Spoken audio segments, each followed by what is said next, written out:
وأشهد أن لا إله إلا الله وحده لا شريك له وأشهد أن محمدا عبده ورسوله فقد قال الله تبارك وتعالى بسم الله الرحمن الرحيم إنما المؤمنون الذين إذا ذكر الله وجلت قلوبهم وإذا تليت عليهم آياته زادتهم إيمانا وعلى ربهم يتوكلون وقال النبي صلى الله عليه وسلم يا معشر الشباب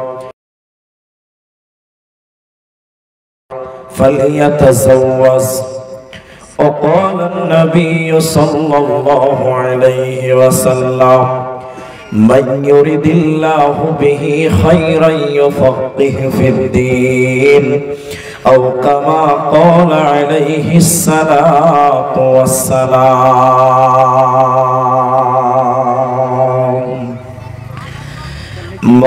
মহাবৈজ্ঞানিক আল্লাহ তুমি মহাবৈজ্ঞানিক আল্লাহ তুমি সৃষ্টি করেছ মরে লক্ষ কোটি সাজদা করি তোমার কদম বারে বারে হাত পা চোখ কান সবই তোমার দান অন্তর থেকে উঠে কথা শোনার লাগি কান যে মাটিতে ফসল ফলে অম্লতীর্থ ঝাল সেই মাটিরই উপাদান সাদা বেগুনি লাল মায়ের পেটে জন্মে শিশু জলের পেটে মাছ ভূমির পেটে কত সম্পদ লাখো রকম গাছ মিল নাই রে চেহারাই নাই রে গলার স্বরে অদ্ভুত তোমার কারিগরি দেখছি জীবন ভরে যারা সৃষ্টি করেছ মোদের তাই তো সুন্দর ধরা একের লাগি অপরজনে হই যে মাতোয়ারা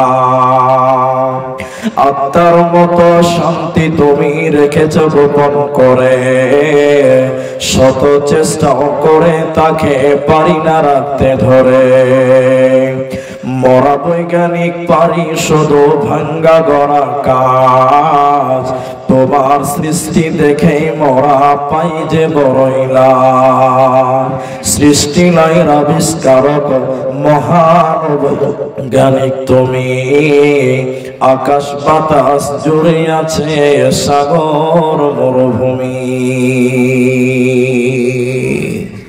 সুবহানাল্লাহি বিহামদিহি সুবহানাল্লাহিল আযীম যোগ্যতম চলমান সভার সভাপতি স্টেজে ওলামায়ে কেরাম অতিথিবৃন্দ সামনে বসে থাকা গুটি কয়েক দিনদার ইমানদার মুমিন ভাই সকল দুয়ার কান্টারি মুরব্বী সমাজ স্নেহের কুচি কাঁচা পর্দার অন্তরালে বসে থাকা মুমিনা সলেহা মা ও বোনেরা প্রাণ প্রিয় সোনাতলাবাসী বারসই কাটিহারবাসী সর্ববিশেষ মহান আল্লাহ তাবারক ওয়া তাআলার প্রশংসা জ্ঞাপন করি যে আল্লাহ তাবারক ওয়া তাআলা আমাদেরকে এক মসজিদ কেন্দ্রিক আয়োজিত মাহফিলে বসিয়ে কিছু আলোচনা করার আপনাদের শোনার তৌফিক এনায়াত করেছেন সেই মহান মনিবের দরবারে শুকরিয়া আদায় করি সকলে মুহাব্বতের সঙ্গে বলি আলহামদুলিল্লাহ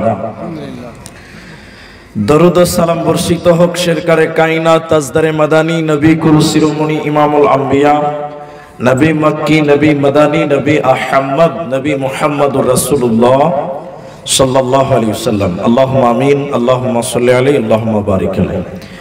ভাই, আপনারা অল্প কিছু মানুষ আছেন আমার সামনে, তাই আপনাদের রিকোয়েস্ট করছি যে আমি আপনাদের কিছু প্রশ্ন করব, আপনারা আমার সঙ্গে অ্যানসার দিয়ে কথা বলবেন। বলুন ইনশাআল্লাহ। আপনারা সবাই কথা বলবেন, বলুন ইনশাআল্লাহ। এতক্ষণ দীর্ঘ সময় জনাব শাহিনুর রহমানের কাছ থেকে কিছু গুরুত্বপূর্ণ কথা এবং কিছু ফতোয়া প্রশ্ন উত্তর আপনারা শুনলেন। আমি আপনাদের সামনে সহিহ বুখারী 660 নম্বর হাদিস, এই হাদিসটার উপরে কিছু কথা আজকের আলোচনায় করব ইনশাআল্লাহুল আজিজ। তবে যতক্ষণ আপনাদের ধৈর্য ততক্ষণ আমার আলোচনা হবে ইনশাআল্লাহ। আলোচনার শুরুতে আপনাকে দুটি কথা বলি। এই গতকালকে এবং পরশু দিন হালকা বৃষ্টি হয়েছে, যার কারণে ওয়েদারটা ঠান্ডা বেশি হয়ে গেছে। আপনারা হ্যাঁ না বলবেন। দেখবেন শীতের দিনে মানে ঠান্ডার দিনে মানুষেরা সকালবেলার রোদ খুঁজে বেড়ায়, বলে না? সকালবেলার ঠান্ডার দিনের রোদটা মিষ্টি লাগে। আপনাদের বাঙালিরা বলে না? আপনারা তো সবাই মনে হয় মালদা মুর্শিদাবাদ থেকে এসেছেন শুনলাম। তো সকালকার রোদটা মিষ্টি লাগে শীতের দিনে, কিন্তু কেউ আজ অব্দি খায় নাই যে টক না মিষ্টি, তারপরেও মিষ্টি লাগে। জি, কিন্তু বলুন গরমের দিনে কেউ রোদে যেতে চায় আপনার দিকে? বলুন যাবে? জি না, যাবে না। এটা লোক যদি খালি পায়ে রোডে চলে যায় গরমের দিনে, ওরে বাপরে বাপ, মনে হচ্ছে পায়ে একদম পুড়ে যাবে, মনে হয় কি হয় না? এখন আপনারা যারা সাধারণ আছেন, শিক্ষিত আছেন, সাধারণ শিক্ষিত আছেন, এলেম জাননেওয়ালা আছেন, সবাইকে প্রশ্ন করছি, একটু বলুন, এই গরমের দিনে রোদের তাপ সহ্য করতে পারি না বা পারেন না, কিন্তু প্রশ্ন করছি সূর্যটা আজকে মাথার কত উপরে আছে? কেউ বলতে পারবেন? হ্যাঁ না বলুন, পারবেন? সূর্য কত উপরে আছে আমাদের উপরে? অনেক উপরে, কোটি কোটি। হ্যাঁ ভাই, এত উপরে সূর্য থাকার পরেও আমরা আজকে সূর্যের কিরণ, সূর্যের তাপ, সূর্যের উষ্ণতা আমরা সহ্য করতে পারি না। হ্যাঁ কি না? হ্যাঁ না বলুন, পারি না। কিন্তু রাসূলুল্লাহ সাল্লাল্লাহু আলাইহি ওয়াসাল্লাম বলেছেন, নবীজি বলেছেন কিয়ামতের দিন সূর্যটা এত উপরে থাকবে না। নবীজি বলেছেন মানুষের মাথার 1 মাইল উপরে চলে আসবে। বলুন সুবহানাল্লাহ। আপনারা একটু কথা বলবেন, কত উপরে বললাম? 1 মাইল। রাসূল বলেছেন সূর্যের তাপে মানুষের চামড়া পুরে কালো হয়ে সাদা হয়ে যাবে। এরপরে মানুষেরা রোদের তাপে তাদের মগজটা টকবক টকবক টকবক টকবক করে ফুটবে। নবী বললেন যেদিন এত তাপ, এত সূর্য নিকটে আসবে, সেদিন মানুষের পায়ে কোন রকম জুতা থাকবে না। আজকে এত উপরে সূর্য, এরপরও রোডে যেতে পারেন না জুতা ছাড়া। যদি খালি পায়ে স্যান্ডেল ছাড়া রোডে চলে যান, মনে হচ্ছে পায়ের তলাটা পুড়ে যায়, মনে হচ্ছে কি হচ্ছে না? রাসূল বলছেন যেদিন 1 কিলোমিটার বা 1 মাইল উপরে চলে আসবে, সেদিন মানুষের পায়ে জুতা থাকবে না, মানুষের মাথায় ছাতা থাকবে না, মানুষের পরনে জামা কাপড় থাকবে না। উলঙ্গ হয়ে, বিবস্ত্র হয়ে খাতনাবিহীন মানুষেরা কিয়ামতের কঠিন তাপে মানুষেরা দৌড়ে দৌড়ে দৌড়ে দৌড়ে দৌড়ে দৌড়াবে। মানুষের মগজগুলো টকবক করে ফুটবে আর মানুষেরা ঘামতে থাকবে। নবীজি বলেছেন কারো কারো ঘাম হবে গোড়ালো পর্যন্ত, কারো কারো ঘাম হবে টাকনু পর্যন্ত, কারো কারো ঘাম হবে কোমর পর্যন্ত, কারো নাক পর্যন্ত, কারো কান পর্যন্ত। রোদের তাপে কারণে মানুষেরা ঘেমে একাকার হয়ে যাবে। যে সেদিন আমার আল্লাহ হুঙ্কার মেরে বলবেন যারা নামাজ পড়ো নাই, আল্লাহ মাননি, আল্লাহ সেদিন বলবে লিমানিল মুলকুল ইয়াউম, আজকের দিনের বাদশাকে বল, আজকের দিনের মালিককে বল। যারা দুনিয়াতে আল্লাহকে আল্লাহ বলে মাননি, যারা দুনিয়াতে রবকে রব বলে মাননি, রবের কোন আদেশকে মাননি, কোন নিষেধকে তুমি অমান্য করনি, আল্লাহ তখন বলবে রোদের তাপে যখন মানুষেরা ল্যাংটা হয়ে দৌড়ে বেড়াবে উলঙ্গ হয়ে, সেদিন আল্লাহ বলবেন লিমানিল মুলকুল ইয়াউম, আজকের দিনের রাজত্ব কার বল, ইল্লা বিল ওয়াহিদুল কাহার, যিনার নাম কাহার। জবরদস্ত আল্লাহ সুবহানাহু ওয়া তাআলা রাগান্বিত থাকবেন সেদিন। তিনার হুকুম ছাড়া কিয়ামতের দিন কোনো কিছু হবে না, এক চুল পরিমাণ কিছু হতে পারে না। এত কঠিন সিচুয়েশন হবে কিয়ামতের দিন। তো নবী বলছেন সেদিন যখন সবাই পেরেশান, সেদিন একটা ছায়া থাকবে, একটা ছায়া থাকবে যেদিন মানুষের রোদের তাপে পুড়বে। রাসূল সাল্লাল্লাহু আলাইহি ওয়াসাল্লাম বলছেন সেদিন একটা ছায়া থাকবে, ওই ছায়াতে 7 প্রকার মানুষ, 5 আর 2, 5 আর 2, 7 শ্রেণী মানুষকে সেদিন ওই আরশের নিচে স্থান দেওয়া হবে। বাকি সবাই সেদিন রোদের তাপে পুড়ে চামড়া ঝলসে যাবে, মগজগুলো টকবক টকবক টকবক করে ফুটবে। নবীজি বললেন কিয়ামতের দিনে যখন কোনো ছায়া থাকবে না, কোনো জায়গা থাকবে না বাঁচা, সেদিন একটা ছায়া থাকবে, সেটা হলো আল্লাহর আরশের ছায়া, রহমতের ছায়া, বরকতের ছায়া।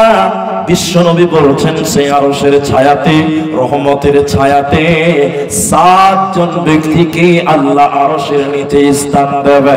প্রথম নম্বর নবীজি বলছেন, শুনে নাও, আল ইমামুন আদিল, নেক পরায়ণ নেতা, নেক পরায়ণ শাসক, যারা আমানতের খেয়ানত করেনি, যে মোড়ল, যে সর্দার, যে পঞ্চায়েতের মেম্বার, যে পঞ্চায়েতের প্রধান আমানতের খেয়ানত করেনি, আল্লাহর আইনকে অবজ্ঞা অমান্য করেনি, আল্লাহর আইনকে বাস্তবায়ন করেছিল, এরকম আমানতদার নেতা কি আল্লাহ কিয়ামতের দিন তার আরশের নিচে স্থান দেবে, ওর কোনো চিন্তা হবে না, হবে না। আর যদি বিচারক, আর যদি আমাদের মেম্বার, প্রধান, মুখিয়া, যাদেরকে আমরা নেতা বানিয়েছি, আমাদের নেতা, আমাদের আদর্শ, আমাদের আমির বানিয়েছি, এরা যদি খেয়ানত করে, এরা যদি বিচার ফাইসালা ঠিকঠাক না করে, এরা কিয়ামতের দিন আরশের নিচে স্থান পাবে না, পাবে না, পাবে না। এজন্য আল্লাহ কোরআনে বলেছেন, ومن لم يحكم بما أنزل الله فأولئك هم الظالمون। যারা আল্লাহর আইনকে অমান্য করে, নিজেদের মন মতন করে যারা বিচার ফায়সালা করে, নিজেদের মতন করে যারা চলে, এরাই হলো কাফির, তারাই হলো ফাসিক, তারাই হলো জালেম, ওরা আরশের নিচে স্থান পাবে না, পাবে না। এখন আপনারা বলুন, আপনাদের দিকের বিচারকেরা ভালো? বিচার ঠিকঠাক হয়েছে? আপনারা বলুন, হয়েছে? এটা জালসাতে ধরা পড়ে গেছে ছেলে মেয়েতে, আমি গ্রামের নামটা বলবো না, সোশ্যাল মিডিয়ার যুগ, জালসাতে ধরা পড়ে গেছে। এবার বিচার করতে বসেছে 3 গ্রামে 3টা মোড়ল আর সর্দার। বিচার কি করছে দেখেন, খালি এই সাউন্ড কমাও, ওটা কে চালাচ্ছে, সাউন্ডটা কমাও। তো বিচার করতে বলেছে 3 গ্রামের মোড়ল, সর্দার, আরো মেম্বার, প্রধান, আপনারা কি বলেন, মুখিয়া তো নাকি, এদেরকে নিয়ে বিচার করতে বসেছে। মোড়ল খালি জর্দা পান চাবাচা থলবল করতে করতে ছেলেটাকে বলছে, তোর 11 লাখ টাকা জরিমানা, মেয়েটার কি হবে? তাহলে বুঝা যাচ্ছে কি সব দোষ মনে হয় ছেলেটারই হয়েছে নাকি? আপনারা কি মনে করেন, সব দোষ ছেলেটার, মেয়েটার দোষ ছিল না? আপনারা হ্যাঁ না বলুন, আপনারা তাহলে বুঝাতে পারবেন। এক হাতে তালি বাজে না, 2টা হাত লাগবে, 2টা লাগবে। জেনা এক সমর্থনে হয় না, একা একা যেটা হয় ওটা বলে ধর্ষণ, ওটাকে বাংলাতে রেপ বা ধর্ষণ, ইংরেজিতে রেপ বলে। কিন্তু যখন জেনা হয়েছে, পরস্পর সম্মতিতে হয়েছে, তাহলে বলুন দোষ সমান সমান না একজনের? বলুন। তাহলে বিচার যদি জরিমানা হয় 2 জনের সমান সমান হবে।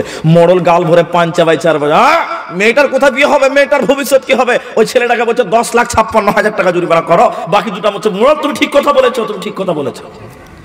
এগুলো আমাদের সমাজের বিচার হচ্ছে কি হচ্ছে না বলুন? ন্যায় বিচার নাই। তারপরে নেতা, গরিবের ঘর, গরিবের বিপিএল এর টাকা, বিপিএল এর চাল চুরি করে আমাদের দেশের নেতারা করে কি করে না? হ্যাঁ না বলুন, করে না? হযরতে ওমর বিন আব্দুল আজিজ রাহমাতুল্লাহ আলাইহি, ওমর বিন আব্দুল আজিজের জামানায় তিনি খুতবা দিয়েছেন, মেম্বারে দাঁড়িয়ে জুমার খুতবা দেবেন।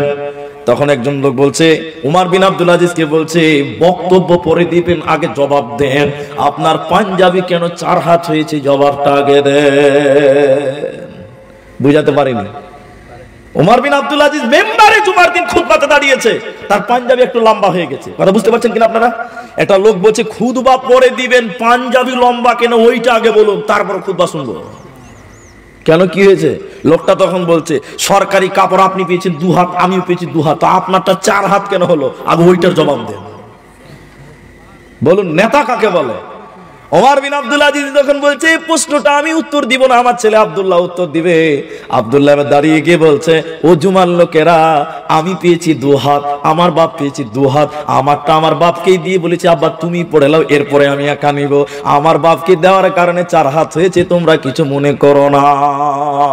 এখন আপনাদের নেতাকে, এমএলএ কে বলেন, প্রধানকে বলেন, এই প্রধান 3 বছরে 4 তলা বাড়ি কি করে হলো? জবাবটা দিতে পারবে? হ্যাঁ না বলুন, আপনারা পারবে? আপনার পঞ্চায়েতের প্রধানকে বলেন তোর 3টা BMW গাড়ি হলো কি করে 4 বছরে, তুই উত্তরটা দিতে পারবে? খালি আপনি খালি হুকুমটা করে দেখেন, সিবিআই লাগিয়ে দিবে আপনার পেছনে, সিবিআই। রাসূল সাল্লাল্লাহু আলাইহি ওয়াসাল্লাম বলছেন ন্যায় নেতা, আদর্শবান নেতা যে হবে কিয়ামতের দিন আরশের নিচে স্থান দেবে। আর যে নেতার চরিত্র খারাপ, মিথ্যা কথা বলে, শুনেলেন হাদিস আপনাকে বলছিলাম, 3 জন ব্যক্তি জান্নাত যাবে না, 3 প্রকার মানুষ নিয়ে আল্লাহ জান্নাত দিবে না। তার একজন হলো বৃদ্ধ ব্যভিচার কারণেওয়ালা, যারা বয়স হয়ে যাওয়ার পর বয়স্ক ব্যভিচারকারীকে আল্লাহ জাহান্নামে। দ্বিতীয় নম্বর নবীজি বলছেন অহংকারী গরিব, যে গরিব অহংকার করবে সে জাহান্নাম যাবে, জান্নাত যাবে না।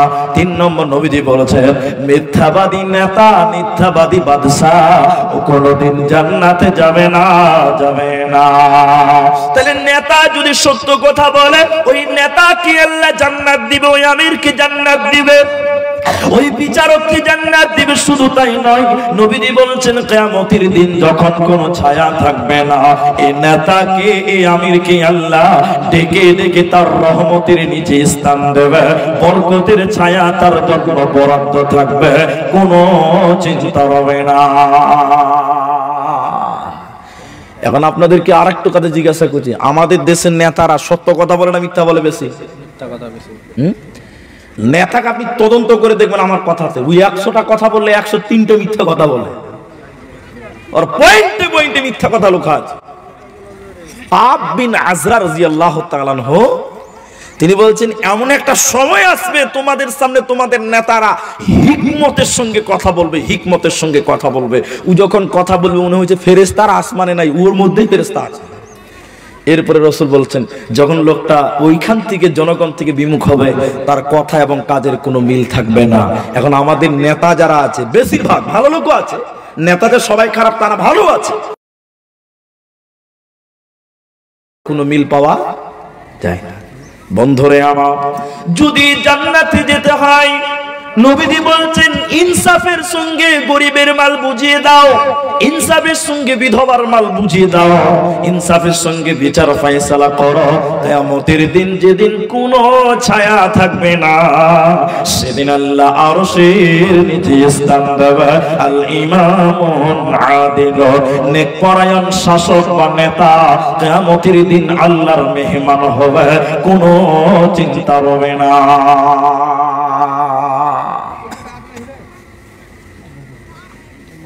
দ্বিতীয় নম্বর শুনেলেন শাবুন নাসা ফি ইবাদাতি রাব্বি, নবী বললেন যে যুবক যৌবন কাল থেকে আল্লাহর ইবাদতে জীবন অতিবাহিত করে, যে লোকটা যৌবন কাল আল্লাহর ইবাদতে কাটায়, ও যুবককে কিয়ামতের দিন আল্লাহ আরশের নিচে স্থান দেবে।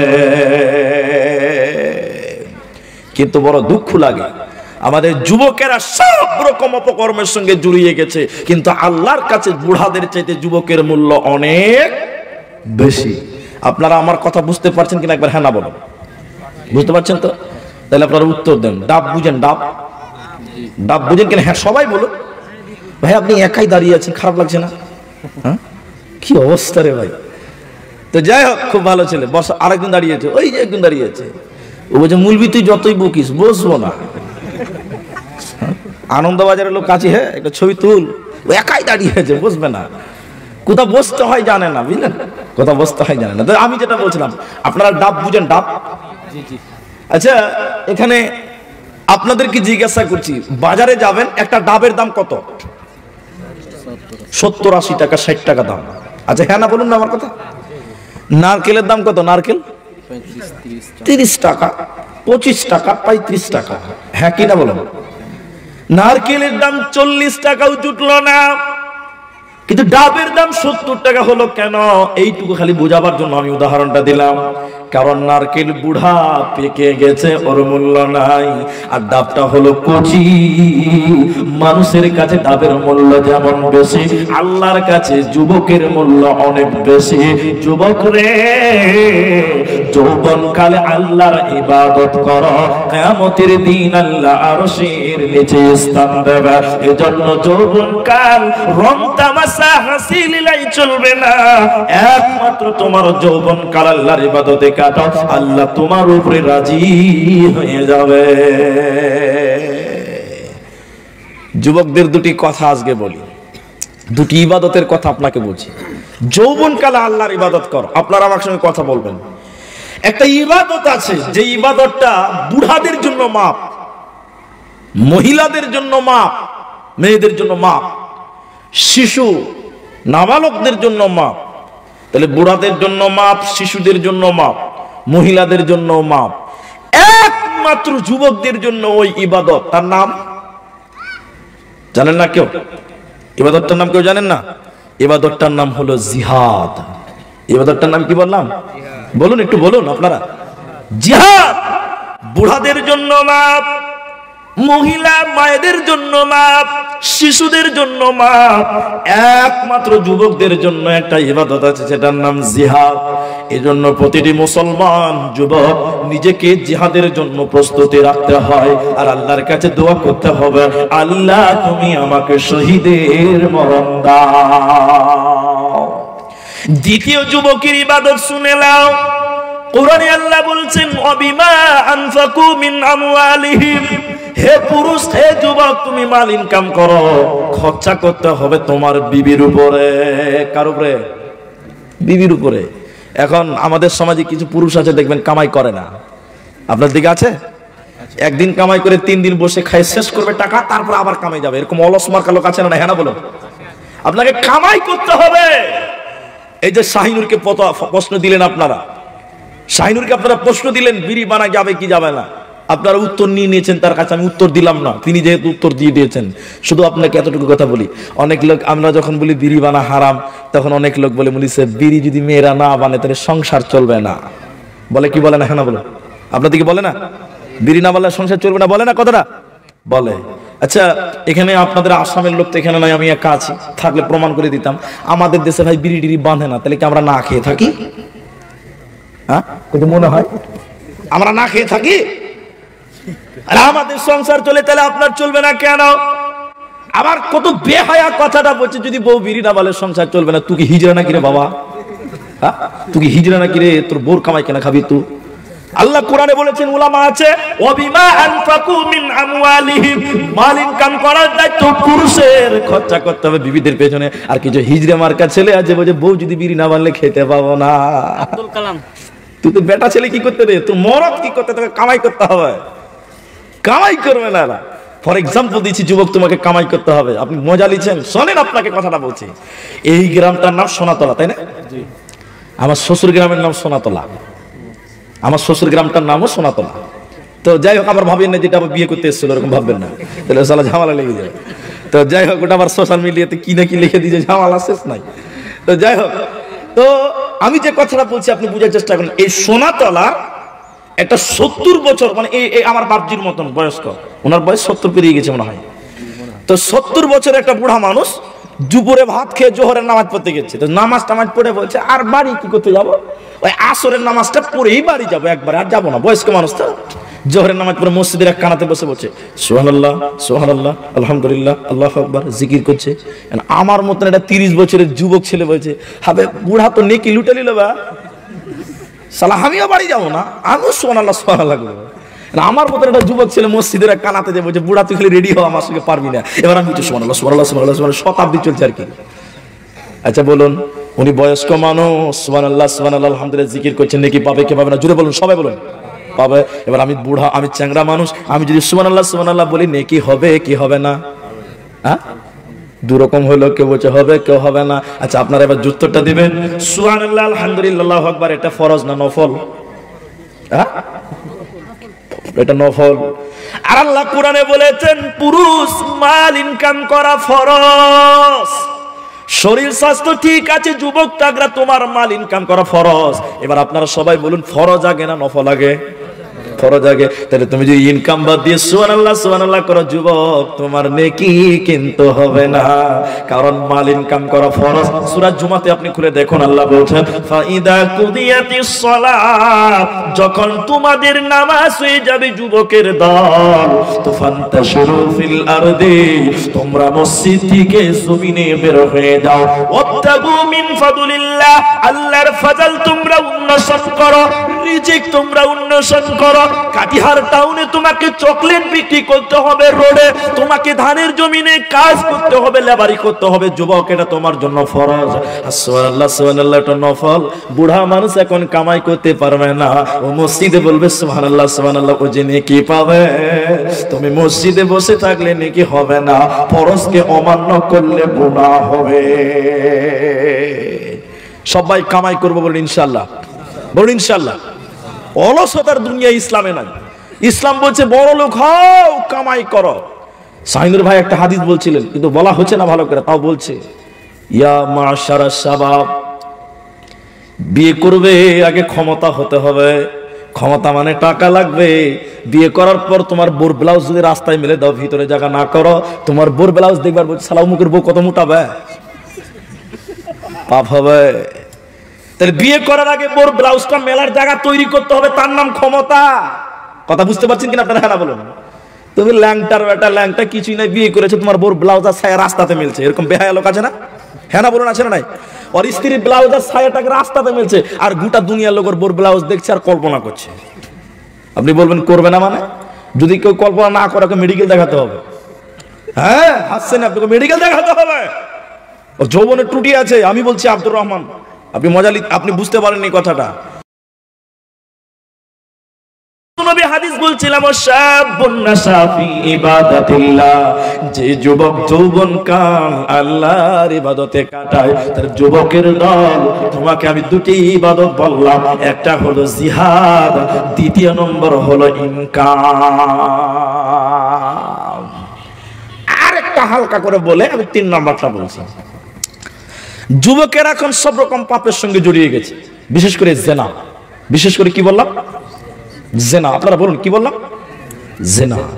আপনি বলেন না মুলি সাহেব কথা ঠিক হলো না। ইনারা আলেম যারা আছেন আমি তাদেরকে বলছি, জেনা শুধু লজ্জাস্থানেও হয় না। জেনা শুধু কিসে হয় না বললাম? হাতের জেনা। সবাই বলুন কিসের জেনা? আপনারা একটু কথা বলুন আমার সঙ্গে। কিসের জেনা বললাম? হাতের জেনা, চোখের জেনা, চোখের জেনা, দিলের জেনা, আছে না নাই? এখন যুবকেরা চোখের জেনাতে বড়ই বিপদ, চোখের জেনাতে পড়ে গেছে। আপনি বলবেন চোখের জেনাতে পড়েনি, আমি আপনাকে প্রমাণ করছি, একটু ধৈর্য ধরেন আপনি। রাসূল বললেন 3 প্রকার চোখ, 3 প্রকার চোখ জাহান্নামের আগুনে জ্বলবে না, জাহান্নাম যাবে না, বলুন সুবহানাল্লাহ। তার একটা চোখ হলো যে চোখ বেগানা নারী দেখলে নিচু হয়। বেগানা নারী দেখলে কি করতে হবে? নিচু করতে হবে। সবাই বলুন বেগানা নারী দেখলে কি করতে হবে? কিন্তু এখন কার নিচু করে? এখন নিচু করে। চ্যাংরা পিলা তো নিচে করে না, করে না। কিছু কিছু বুড়া আছে পাকা শয়তান, চশমা পরে চশমার উপর টেরা করে দেখেন, মেয়েদের দিকে তাকায়, পাক্কা শয়তান। জেনা আর কলজা ঠান্ডা করছে, আহ কত সুন্দর। রাসূল বললেন যে চোখ মেয়ে দেখলে নিচু হয়, ওই চোখ আল্লাহর জাহান্নামের আগুনে পড়বে না। আরেকবার সবাই বলুন সুবহানাল্লাহ। তাহলে চোখ দেখলে, মেয়ে দেখলে নিচু করতে হবে। আল্লাহর নবী বলছেন আলী রে, হে যুবক আমি তোমাকে উপদেশ দিচ্ছি শোনো। নবী বললেন আলী রে, রাস্তাঘাটে বেগানা নারীর দিকে তাকায়ও না। একবার দেখেছ জায়েজ আছে, দ্বিতীয়বার আর তাকায়ও না। ফাইন্নালাকাল উলা, বিনা ইচ্ছাকৃত ভাবে আর দ্বিতীয়বার তাকায়ও না। একবার দেখেছ ওটা জায়েজ আছে। এবার আপনারা বলুন এই জলসাতে আস্তে আস্তে রাস্তাতে মেয়ে ছেলে দেখতে পাওয়া যাবে কি যাবে না? যাবে না? যাবে। তাহলে একবার দেখা যায় যাচ্ছে, কোনো গুনাহ হবে না। সেদিন জালসাতে বলেছিলাম গত বছর, একবার মেয়েদের দিকে তাকা যাবে, 2বার তাকা যাবে না। তখন কিছু ছেলে বলছে মুলি সাহেব একবার দেখবো, 10 মিনিট ভইরা একবার দেখবো। তুমি তো বলছো একবার দেখা যাবে, কত বদমাস। রাসূল বললেন, শোনো যেটা বলছিলাম, চোখ নিচু করতে হবে। আমি রাস্তাঘাটেরটা বাদ দিলাম, এখন তো চোখ নিচু করে না। রাত 1:30 পর্যন্ত লেপের তলে ফেসবুকে খালি জুরুনে আর সকিনাকে দেখে বেড়ায়। মেয়ে ছেলে রাস্তায় দেখতে হবে না, খালি নেট চালু করে খালি ফেসবুকে দেখলেই খালি মেয়ে মেয়ে মেয়ে মেয়ে। আর এক একটা মেয়ে ছেলে খুব বদমাশ আছে, বুঝলেন? আবার কিছু কিছু ছেলে আছে মেয়েদের ছবি লাগিয়ে নিজেকে বেটি ছেলে ছেলে বসে আছে। ছি ছি ছি। জেনা। দ্বিতীয় নম্বর দারুন নেশা। যুবকেরা নেশাতে মগ্ন হয়ে গেছে, সারাবে মগ্ন হয়ে গেছে। আপনাদের উত্তর চাইছি, একটু বলুন। যেহেতু আপনারা বাংলা বুঝেন, পাটি ছাগল বুঝেন? পাটি ছাগল, পাটি ছাগল বুঝেন কিনা? হ্যাঁ না বলুন না রে বাবা, একবার তাকবীর দেন তো। নারে তাকবীর। পাটি ছাগল বুঝেন তো? পাটি ছাগল কি করে বলুন তো? একদিকে খাবে আর একদিকে হাঁকবে, সবসময় মুখ চাবায়, আছে না? আমাদের সমাজে কিছু পাটি ছাগল মার্কা বেটা ছেলে আছে, দেখবেন সবসময় গুল চাবাচ্ছে, কট কট কট কট কট কট কট, সবসময় মুখে তেরেঙ্গা গুটকা ভরে আছে। এরকম কিছু পাটি ছাগল মার্কা ছেলে আছে না? হ্যাঁ না বলুন। সব সময় মুখে গুল আর নেশা, গুটকা আর খাইনি, সব রকম নেশা তার যুবকদের এখন মুখে মুখে মুখে মুখে লেগে আছে, আছে না? নাই বলুন। কত রকম যে সারাপ বের হয়েছে, আর যুবক ছেলেরা রাস্তাঘাটে ট্রেনে বাসে। হাজি ভাই আপনাকে একটা কথা বলছি, রাগ করবেন না। আমাদের পায়খানাটা, মানে পায়খানাতে মার্বেল পাথর করে বসা আছে, ওই পায়খানাতে যদি আপনাকে বলি 1 প্লেট জারদা পোলাও বিরিয়ানি, একদম মাটন বিরিয়ানি আমার পায়খানাতে বসে বসে খান, কেউ খাবে? খাবে? ছি, পায়খানাতে খাওয়া যাবে? কেউ খাবে? কেউ? হ্যাঁ না বলুন। কেউ রুচি হবে না। কিন্তু বড় দুঃখ লাগে, কিছু লোক পায়খানাতে চুরুক চুরুক করে নেশা করে, করে না? তাহলে ওদের রুচি কত নিজে গেলে একবার ভাবেন। পায়খানাতেও খাবার খায়, কত খাবার। কত ছোট লোক হলে পায়খানাতে খাবার খেতে পারে? এই সমাজের যুবকেরা সব সময় নেশার মধ্যে রয়েছে, সারাবের উপরে নির্ভরশীল হয়েছে। আর একটা খাবারের নাম হলো খৈনি। খাইনি বুঝেন তো? এই যে এই যে কি বলে এটাকে? খাইনি। হ্যাঁ, এক জায়গাতে জিজ্ঞাসা করছে তুই কি খাচ্ছিস? হ্যাঁ বলে খাইনি। বলে ভাগ খাচ্ছিস? বলে খাইনি। বলছে না খাইনি। বলে না খাচ্ছিস যে। কত নাম দেখেন, নামটাই খাইনি। ধোঁকাবাজি চলছে, নামটার নাম খাইনি। যুবক, তোমাকে আমি উচিত করে গেলাম, যুবকের মূল্য আল্লাহর কাছে এত বেশি, এত বেশি। অন্য জায়গায় ইমাম তিরমিজি আলাইহি রাহমাহ হাদিস নিয়ে এসেছে, শোনো। ইগতানিম খামসান কাবলা খামসিন শাবাবাকা কাবলা হারামিকা। ওলামারা আছে হাদিস বুঝতে পারে। নবীজি বলছেন 5টা জিনিসকে গনিমত মনে করো। ইগতানিম, গনিমত মনে করো। 5টা জিনিসকে মূল্যবান মনে করো, হিরির টুকরো মনে করো। 5টা জিনিস কি চলে যাওয়ার পূর্বে প্রথম নম্বর নবী বলেছেন শাবাবাকা কাবলা হারামিকা, যৌবনকে নিয়ামত মনে করো বৃদ্ধ হয়ে যাওয়ার আগে। অতএব নবী বলছে যেদিন কিয়ামতের মাঠে কোনো ছায়া থাকবে না, যে যুবক আল্লাহর ইবাদত করবে ওই যুবককে আল্লাহ আরশের নিচে স্থান দেবে। ওই যুবকের কোনো চিন্তা হবে না, হবে না। নাম্বার 3 শুনে নাও, রাজুলুন কলবুহু মুআল্লাকুন ফিল মাসাজিদ। হে সুন্নাতওয়ালার মুসলমানেরা শুনলেন, বিহারের মুসলমান শুনলেন। আল্লাহর নবী বললেন যার অন্তরটা আল্লাহ কুন মানে লটকানা, মানে ঝুলানা, যেটাকে লটকে থাকে ওকে বলে আল্লাহ। আল্লাহ আল্লাহ কুন লটকানা। নবী বললেন যার অন্তরটা মসজিদে ঝুলে থাকে, যার অন্তরটা মসজিদে লটকিয়ে রাখে, নবী বললেন এই ব্যক্তিটাকে আল্লাহ কিয়ামতের দিন আরশের নিচে স্থান দেবে, ওর কোনো চিন্তা হবে না, হবে না। বুঝাবার জন্য আপনাদেরকে বলছি। আচ্ছা, আপনাদের কি বিরক্ত লাগছে? শুনেন তাহলে। এখন বলবেন মুলি সাহেব অন্তর মসজিদে লটকানো যাবে, এটা পাগলামো হচ্ছে না? জি না, পাগলামো না, বোঝা যাবে। কি বলছে ওদিকে, কি বলছে মনে হচ্ছে? হ্যাঁ, তো যাই হোক, এদিকে দেখেন আপনারা, মসজিদে কি অন্তরটা লটকানো যাবে? এখন আপনাকে উদাহরণ দিলে বুঝতে পারবেন যে যাবে। একটা 80 বছর 70 বছরের বুড়া মানুষ আসরের নামাজ পড়ে বাড়ি এসছে। কথাটা বুঝতে পারছেন কিনা? বাড়ি থেকে চা দোকান গেছে চা খেতে, চা খেয়ে বাড়ি এসছে। এসর বুড়িটাকে বলছে, মানে ওর স্ত্রীকে বলছে, হাগো চোখে দেখতে পায় না, হাগো কটা বাজলো? তখন বুড়িটা বলছে কেন, কি করবে? বলে কেন মাগরিবের টাইম হয়নি। বলে এখনই টাইম হয়নি, এখনই মেলার টাইম আছে। ফের খানিকক্ষণ পর ওর পতিনকে বলছে, জামেলা রে কটা বাজে রে? জামেলা বলছে কেন দাদু? বলে মসজিদে যাবো, মাগরিবের টাইম হয়নি। না দাদু এখনই টাইম হয়নি। ফের খানিকক্ষণ ওর পোতাকে বলছে, হবিবুর রে কটা বাজে রে দাদু, কটা বাজে রে? তো হবিবুর বলছে দাদু এখনি মেলায় টাইম আছে, মাগরিবের টাইম হয়নি। মানে লোকটা আসরের নামাজ পড়ে বাড়ি এসেছে, চা দোকানে গেছে, আবার বাড়ি এসেছে, কিন্তু ওর মন বাড়িতে বসছে না। সবসময় মন চাইছে কখন মসজিদ যাব, কখন মাগরিব হবে, কখন মসজিদ যাব, কখন মাগরিব হবে। এরকম লোক পৃথিবীতে অনেক আছে, দেখবেন খালি ঘন ঘন টাইম দেখবে কখন আজান দেবে। মানে লোকটা বাড়িতে আছে, তার মন মসজিদে পড়ে রয়েছে।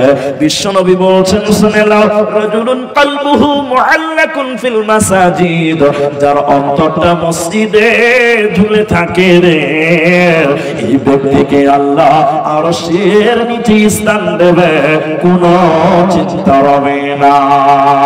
4 নাম্বার শুনে নাও মুসলমান, রাজুলানি তাহাব্বা ফিল্লাহি ইজতামা আলাইহি ওয়া তাফাররাকা আলাইহি। নবী 4 নাম্বার বললেন, শুনে নাও, দ্বীনের জন্য মহব্বত করে, দ্বীনের জন্য বন্ধুত্ব করে, দ্বীনের জন্য মহব্বত করে, আর দ্বীনের জন্য শত্রুতা করে। দ্বীনের জন্য মহব্বত করে, দ্বীনের জন্য যারা শত্রুতা করে, এই ব্যক্তিগুলোকে আল্লাহ আরশের নিচে স্থান দেবে। আমার আগের বক্তা কি বললো? এই কি মনে রাখলেন? ভাই মাতাল কইছে, ভাই নামাজ পড়ে না, মাতাল বলছে বাড়ি ঘর ছেড়ে অন্য জায়গায় তাম্বু করে বাস কর। বললো কি বললো না? বললো না? বললো। নবীজি বলছেন দ্বীনের জন্য মহব্বত করলো, দ্বীনের জন্য শত্রুতা মানে দ্বীনকে অস্বীকার করেছে, দ্বীন মানে নাই, মহব্বত কেটে দিয়ে চলে যেতে হবে। এটা হলো দ্বীনের জন্য শত্রুতা। আর দ্বীনের জন্য মহব্বত কাকে বলে? আমি আব্দুর রহমানের সোনাতলা গ্রামে এলাম, কোনদিন আসিনি, কোনদিন এই গ্রামে আসিনি। আসার পর ইনারা বলছেন কি খাবেন, কেমন আছেন, চা খাবেন, ভাত খাবেন, রুটি খাবেন, কি খাবেন? এত পরিচয় নাই, কিছু নাই, এত মহব্বত কেন? দ্বীনের জন্য মহব্বত। ইনি একজন আলেম মানুষ, দ্বীনের প্রেমিক মানুষ, দ্বীনের সৈনিক মানুষ, আলেমে দ্বীন, এজন্য মহব্বত করছে। নবীজি বলছেন দ্বীনের জন্য যে মহব্বত করবে আর দ্বীনের জন্য যে শত্রুতা করবে, এরকম ব্যক্তিকে আল্লাহ আরশের নিচে স্থান দেবে, কোনো চিন্তা হবে না, হবে না।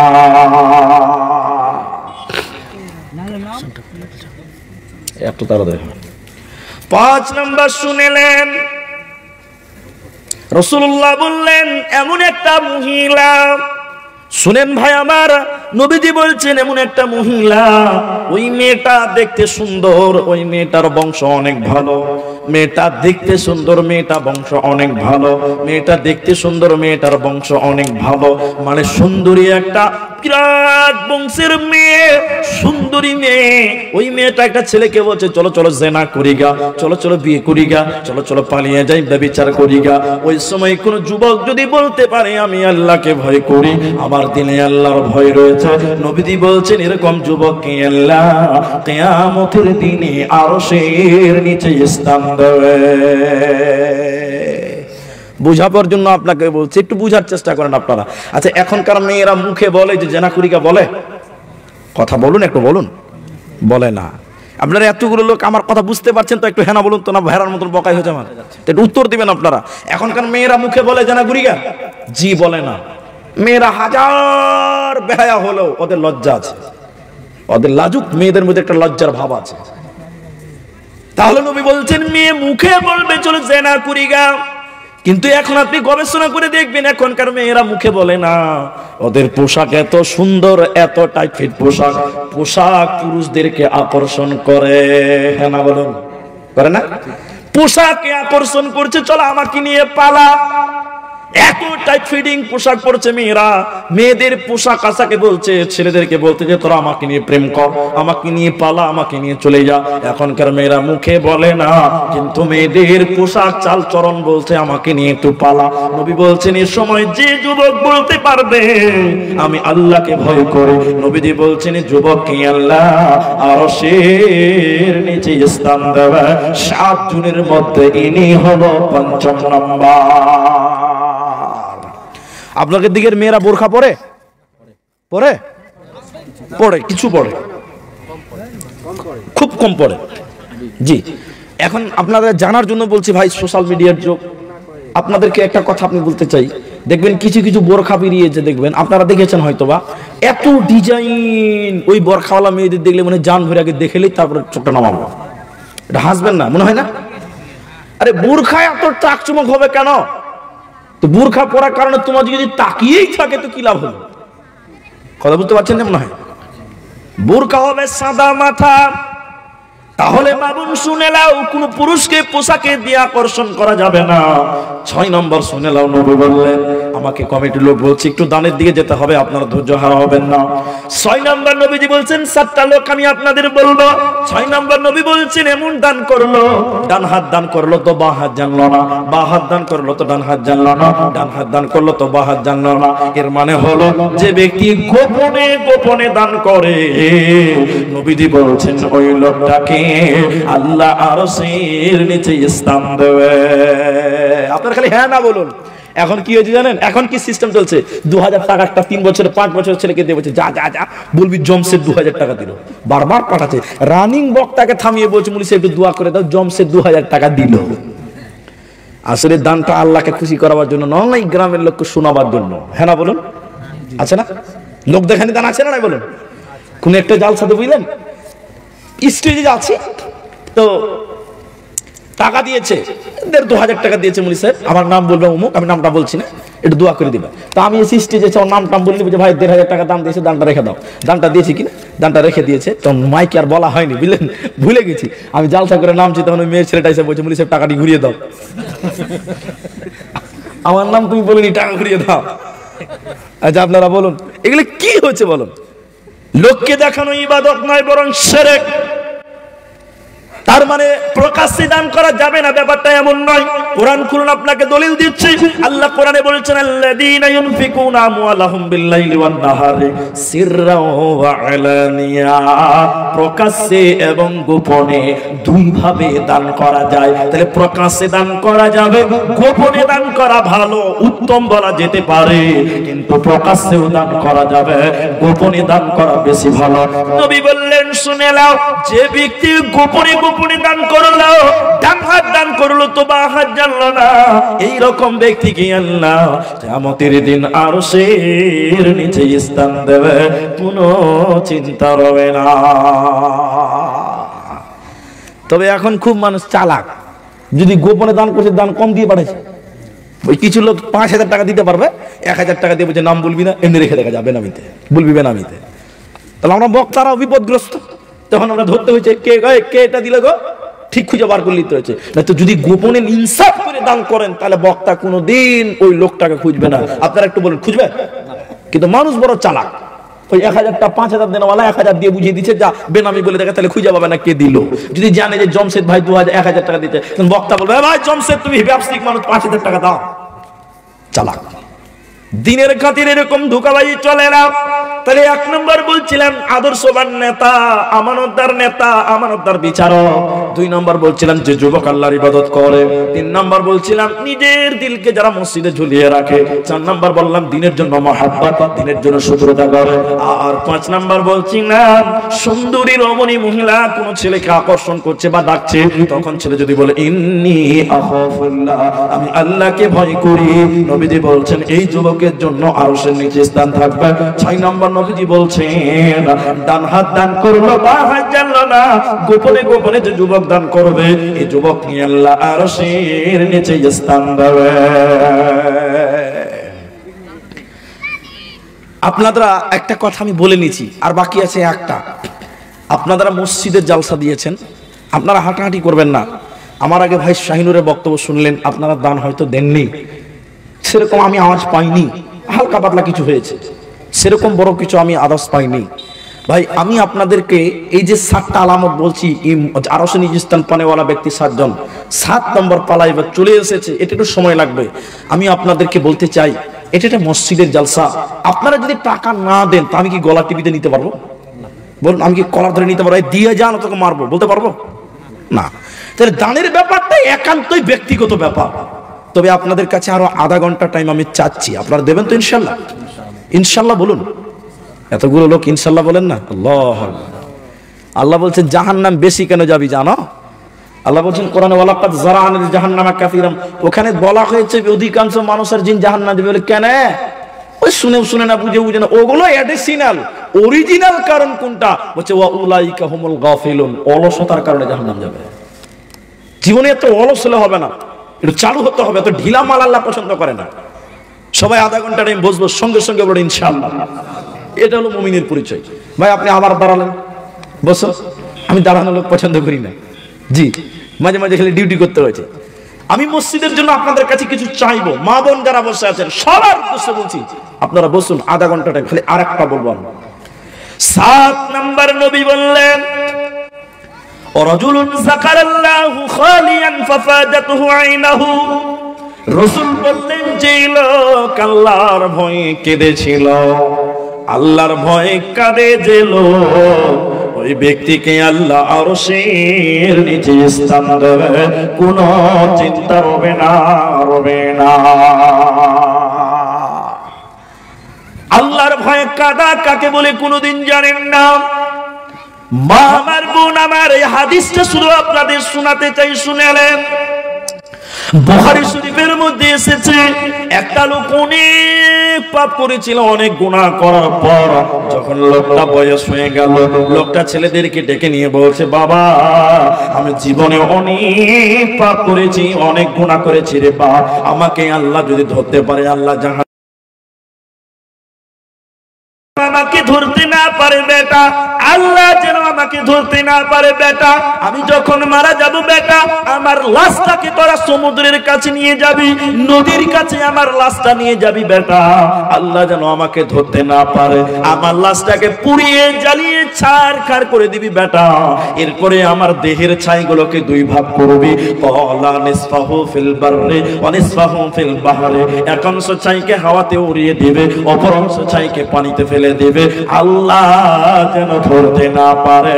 তার কারণ লোকটা বলছে পৃথিবীতে এমন কোন গুনাহ নাই যেটা আমি করি নাই, এর মানে লোকটা বলতে চাইছে আমি সব রকম গুনাহ করেছি, কোনোটাই বাদ নাই।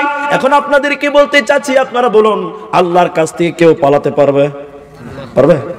লোকটা বলছে যখন মরবো আমাকে পুড়িয়ে দিবি, আরে মাথা মোটা লোক, মরলে পুড়িয়ে দিবে, যেটা পুড়বে ওটাতে দেহ, ওটার নাম কি বললাম? দেহ। মরলো মানে আজরাইল জানটা তো আগেই নিয়ে চলে গেছে আল্লাহর কাছে, তাহলে আল্লাহর কাছ থেকে বাঁচতে পারলো? বলুন। লোকটা যখন মারা গেল, ছেলেরা বাবার লাশটাকে সমুদ্রের কাছে নিয়ে গেল, বাবাকে পুড়িয়ে দিল, জ্বালিয়ে দিল, ছারখার করে 2 ভাগ করলো ছাইকে, 1 ভাগ পানিতে 1 ভাগ হাওয়াতে উড়িয়ে দিল। এবার আল্লাহ বলছে, বান্দা ওরে পানি রে, অমুক বান্দার ছাই যেখানে নিয়ে গেছে এক্ষুনি জমা করো। পানি ছাইগুলো জমা করলো, হাওয়াকে বলছে আল্লাহ, ও হাওয়া অমুক বান্দার ছাই যেখানে নিয়ে গেছে জমা করো। হাওয়া জমা করলো, ছাইগুলো থেকে আল্লাহ মানুষের দেহ বানালেন, হাড্ডি মাংস বানালেন। এরপরে আজরাইল জান আল্লাহর কাছে নিয়ে গেছে, এই জানটা ওই ভিতরে ভরে দিল, মানুষ বানিয়ে আল্লাহ বসানোর পর আল্লাহ ওই গুনাহগার পাপী মানুষটাকে বলছে, বল তুই তো ছেলেদেরকে এই ওসিয়ত কেন করেছিলি বান্দা, তুই জীবনে অনেক গুনাহ করেছো, সব জানি আমি আল্লাহ, ছেলে মেয়েদেরকে এই ওসিয়ত কেন করেছিলি? আল্লাহ পৃথিবীর কারো ভয় নয়, দুনিয়ার কারো ভয় নেই আল্লাহ, শুধুমাত্র একমাত্র আপনার ভয়, একমাত্র আপনার ভয়ে আমি আমার ছেলেদেরকে পড়াতে বলেছিলাম আল্লাহ। আল্লাহ তখন বলবে, বান্দা তুমি জানো না, তুমি আমাকে ভয় করেছিলে, আমার দয়া তুমি জানো না বান্দা, তুমি আমাকে ভয় করেছিলে, যাও যাও যাও, ফাকাফারা লাহু, আমি আল্লাহ তোমার জীবনের সমস্ত গুনাহকে ক্ষমা করে দিলাম। অতএব মুসলমান শুনে নাও, যদি তুমি জান্নাতে যেতে চাও, আল্লাহর ভয় দিলে রাখো। বিশ্বনবী বলছেন 7 জন ব্যক্তিকে আরশের নিচে স্থান দেব, তার মধ্যে 7ম নম্বর হলো রাজুলুন যাকারাল্লাহু খালিয়ান ফাফাসাতাহু আইনাহু, আল্লাহর ভয়ে যে ব্যক্তি কাঁদবে ওই ব্যক্তিকে আল্লাহ আরশের নিচে স্থান দেবে।